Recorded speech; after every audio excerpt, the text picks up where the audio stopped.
Hi, I'm Sarah Chen, and this is the story of how I learned that sometimes family can be your worst enemy, especially in business.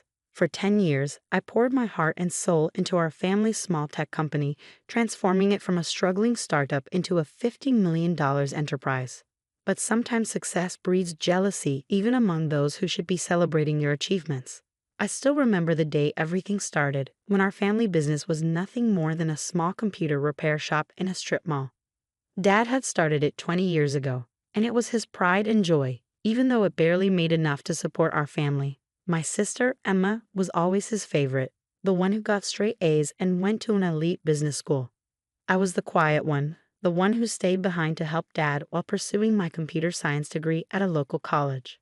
"Sarah, you're wasting your potential here," Emma would say during her visits home from college. "You should aim higher."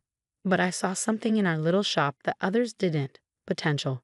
While Emma was studying theoretical business models, I was learning real-world programming and spotting gaps in the market.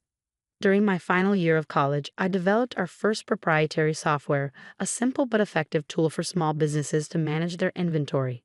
It wasn't revolutionary, but it was user-friendly and affordable. Dad was skeptical at first, but when local businesses started buying licenses, his attitude changed. "Maybe you're onto something here, kiddo," he said, finally showing a glimmer of pride in my work. Those words meant everything to me then. If only I had known they were as temporary as morning dew. The business grew steadily under my guidance. I worked 14-hour days, 7 days a week. While Emma was climbing the corporate ladder at a prestigious consulting firm in New York, I was building something real. Our little repair shop transformed into a software development company, and our client base expanded from local businesses to national corporations. Mom watched it all with quiet concern. "Don't work too hard, Sarah," she'd say, bringing me dinner at the office. "You need a life outside of work too." But I was driven by a vision, and maybe, deep down, by a desire to prove myself to my family.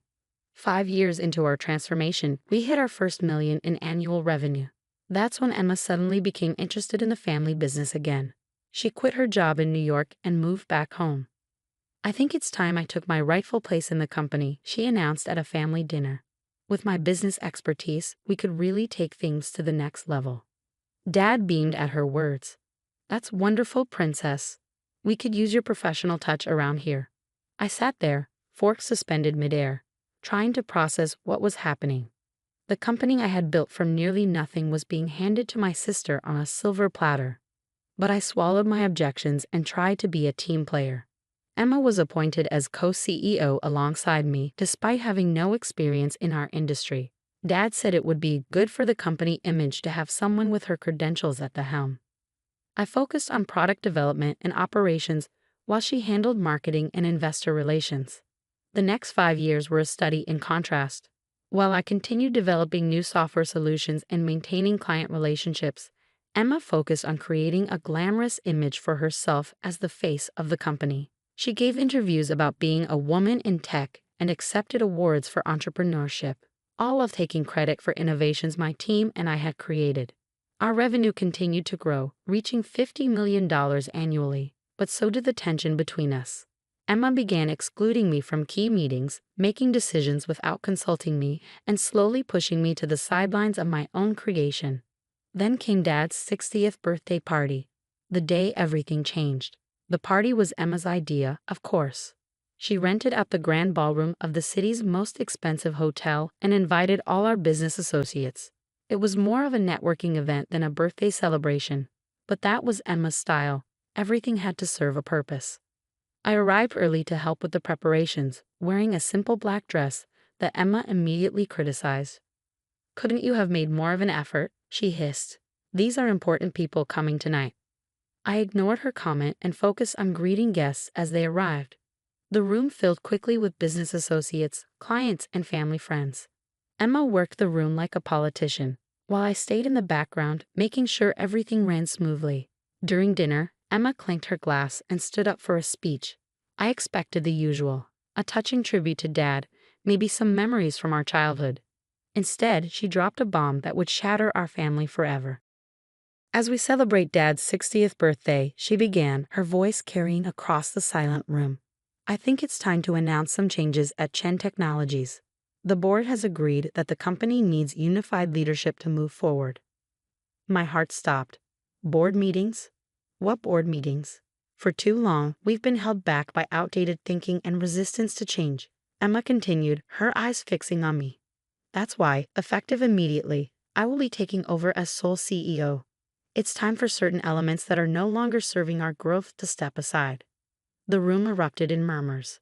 I sat there, frozen, as Emma continued her character assassination, disguised as a corporate announcement. Some people, she said, her voice dripping with false sympathy, are better suited to technical roles rather than leadership. My sister Sarah has been adequate in maintaining our legacy systems, but to compete in today's market, we need vision. We need excellence. And frankly, Sarah, you're just not cut out for this level of business. I looked at Dad, expecting, hoping, he would stand up for me. Instead, he was nodding along with Emma's words, a proud smile on his face. Mom stared at her plate, her hands trembling slightly. The truth is, Emma continued, her voice rising, you're worthless in today's business world, Sarah. Your old-fashioned ideas and lack of proper business education have become a liability. It's time for you to step aside gracefully. The silence in the room was deafening. Hundreds of eyes turned to me, waiting for my response. I could feel the pity, the schadenfreude, the judgment. Everything I had built, every sacrifice I had made, was being stripped away in front of everyone I knew. I stood up slowly, my chair scraping against the floor. The sound echoed through the ballroom like a gunshot. Everyone expected a scene, perhaps tears, maybe a shouting match. Instead, I simply picked up my purse, walked to Dad's table, and placed a small wrapped package in front of him. "Happy birthday, Dad," I said quietly. Then I walked out of the ballroom, head held high, leaving behind the whispers and stares. That night, as I sat in my home office surrounded by awards and patents that bore my name, I made a decision. Emma thought she had won, but she had forgotten one crucial detail, something that would turn her moment of triumph into the biggest mistake of her life. As I powered up my laptop and began typing, a small smile played on my lips. Tomorrow would be interesting indeed. After all, there's more than one way to run a successful business, and I had learned more in 10 years than Emma had learned in all her fancy business classes. The next morning would bring changes that none of them saw coming, changes that would make them realize exactly how worthless I really was. The next morning dawned bright and clear. I arrived at the office early before anyone else and waited. At precisely 9 a.m., Emma strutted through the front doors with Dad beside her, both wearing triumphant smiles that were about to be wiped from their faces. "Sarah?" Emma's voice held a mix of surprise and annoyance. "What are you doing here? I thought after last night, you'd have the dignity to stay home." I smiled, remembering the email I had sent at 3 a.m. to every major client, partner, and employee of Chen Technologies. "Just wrapping up some loose ends, sister dear. But since you're here, we should probably talk about the company's future." "There's nothing to discuss," Dad interjected, his voice firm. "Emma's in charge now. The board has already approved it." "Ah yes, the board," I said, pulling out my tablet. "Let's talk about that. You see, while Emma was busy planning parties and giving interviews, I was actually building this company, and there are a few things you both seem to have forgotten." I pulled up a document on the conference room's main screen. "First, let me remind you that I own 51% of Chen Technologies shares. When we incorporated 10 years ago, Dad gave Emma and me equal shares of 25% each, keeping 50% for himself. But 3 years ago, when we needed capital for expansion, Dad sold me 26% of the shares. Remember that day, Dad? You were too busy attending Emma's award ceremony to handle the negotiations yourself, so you signed the papers without reading them carefully." The color drained from both their faces. Emma's perfectly manicured hands gripped the conference table. "That's impossible," she whispered. "Dad would never." "Oh, but he did," I continued, pulling up more documents. "And that's not all. The core software that generates 80% of our revenue, it's not owned by Chen Technologies. It's owned by my separate company, Innovate Solutions LLC. Chen Technologies only has a licensing agreement which expires, I checked my watch, about 10 minutes ago." Dad collapsed into a chair, realization dawning on his face. "The renewal papers. The ones you asked me to sign last week. The ones you were too busy to read because you were helping Emma plan the party. Yes, those papers. I decided not to submit them. Emma's face contorted with rage. You underhanded little. Careful, sister, I cut her off. You might want to hear the rest before you finish that sentence. While you were busy announcing my supposedly graceful exit last night, I was sending emails to our clients. You see, most of our major clients have personal loyalty clauses in their contracts. They signed with Chen Technologies because of me, my expertise, and my track record. Last night, I informed them of the leadership changes and my departure. I pulled up my email, showing the dozens of responses that had already arrived. Would you like to know how many have already triggered their contract termination clauses? Or how many of our top developers, who, by the way, are actually employed by Innovative Solutions, have already accepted positions at my new venture? The room fell silent. Through the glass walls, we could see employees gathering, whispers spreading as they checked their emails. Emma's perfect composure cracked as she frantically checked her phone. You can't do this, she stammered. The company you tried to steal from me? I finished for her. The one you thought you could just take over because you have an MBA and Dad's approval. That company ceased to exist the moment you decided to humiliate me in front of everyone we know. I stood up, smoothing my dress. So here are your options. Option 1. I walk away with my shares, my software, my clients, and my employees. Chen Technologies becomes an empty shell, and you can explain to all those important people you invited last night why the company's value dropped to zero overnight. Dad's face had aged 10 years in the last 10 minutes. And option 2, he asked weakly. Option 2, you both resign. I take full control of Chen Technologies.